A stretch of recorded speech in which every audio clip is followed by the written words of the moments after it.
আমরা দীপ্ত কণ্ঠে বলি, মূর্তি আমাদের রব হতে পারে না, তারকা আমাদের রব হতে পারে না, সূর্য আমাদের রব হতে পারে না, পাথর আমাদের রব হতে পারে না, আগুন আমাদের রব হতে পারে না, নেতা আমাদের রব হতে পারে না, ভারত আমাদের রব হতে পারে না, আমেরিকা আমাদের রব হতে পারে না। আমরা দীপ্ত কণ্ঠে বলি লা ইলাহা, বলেন আমরা দীপ্ত কণ্ঠে বলি লা ইলাহা। আমাদের রব একমাত্র, বলেন আমাদের রব একমাত্র। এই সব আছে তাওহীদের মাঝে, লা ইলাহা ইল্লাল্লাহ। আজকে তাওহীদ নিয়ে আমি লম্বা আলাপ দিব না, শুধু এতটুকু ব্যাখ্যা করলাম। এখন শোনেন, আপনি যদি ঈমানদার হতে হয়, আপনাকে যেমন তাওহীদও মানতে হবে, আপনাকে যেমন রিসালাতও মানতে হবে। আপনি কালেমা তাইয়্যিবার দ্বিতীয় অংশ দেখবেন, মুহাম্মাদুর রাসূলুল্লাহ। ভাই আপনি এই রং এটা বন্ধ রাখেন, হ্যাঁ আপনি এলইডি স্ক্রিনের দিক দেখায়েন না, নাহলে মানুষ কথা শুনে না। আমরা ওয়াজ থেকে এখন বিনোদন বেশি পছন্দ করি, দেখেন নাই আমি কথা বলতেছি ওখানে দেখাচ্ছে, যার কারণে সবাই হাত তুলতেছে।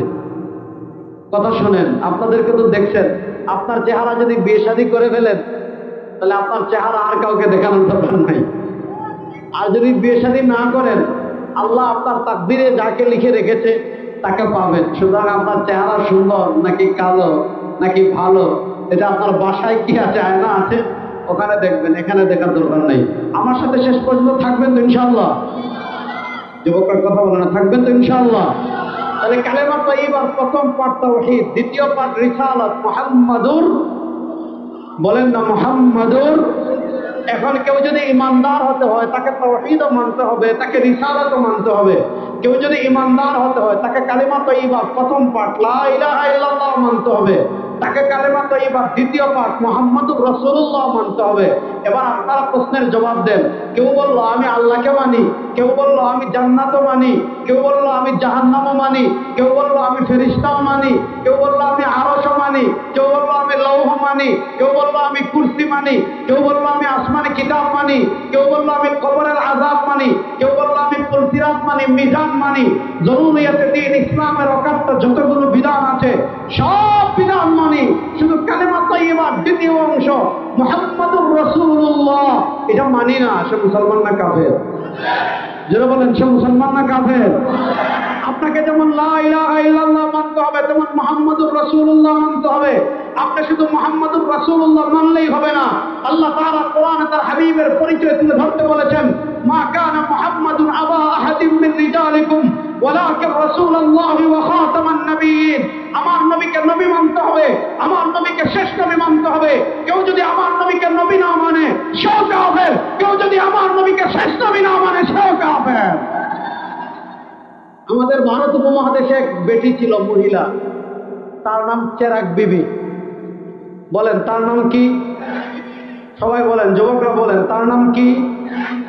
এই চেরাগ বিবির পোলার নাম ছিল গোলাম আহমদ। এই গোলাম আহমদ সে কিতাব লিখেছে রুহানি খাজাইন, প্রায় 24 খণ্ডে। সবগুলো খণ্ড আমার কাছে আছে, আমি পাকিস্তান থেকে আনিয়েছি। এখানে খতম নবুয়ত নিয়ে বিস্তারিত আলোচনা করব না, শুধু একটা রেফারেন্স দিয়ে আমি সামনে আগাই। এই চেরাগ বিবির পোলা গোলাম আহমদ তার লিখিত রুহানি খাজাইন 18 নম্বর খণ্ডের 207 নম্বর 211 নম্বর পৃষ্ঠা সে বলেছে, वो अहमद वर मोहम्मद नाम से मुसम्मा होकर मैं रसूल भी हो वर नबी भी हो, यानी मुझको भेजा गया भी वर गायब की खबरें पाने वाला भी।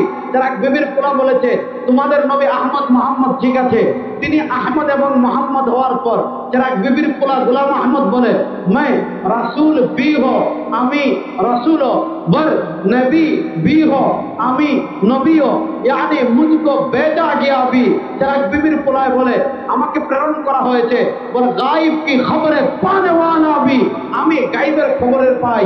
এবার বলেন আমার নবীর পরে চেরাগ বিবির পোলা গোলাম আহমদ কাদিয়ানী নিজেকে নবী দাবি করেছে, নিজেকে রাসূল দাবি করেছে। কুমিল্লার ইমান দীপ্ত যুবকের আকাশ বাতাস প্রকম্পিত করে বলেন, যে চেরাগ বিবির পোলা আমার নবীর পরে নিজেকে নবী দাবি করেছে, আমার নবীর পরে নিজেকে রাসূল দাবি করেছে, সেই চেরাগ বিবির পোলা গোলাম আহমদ কাদিয়ানী মুসলমান না কাফের?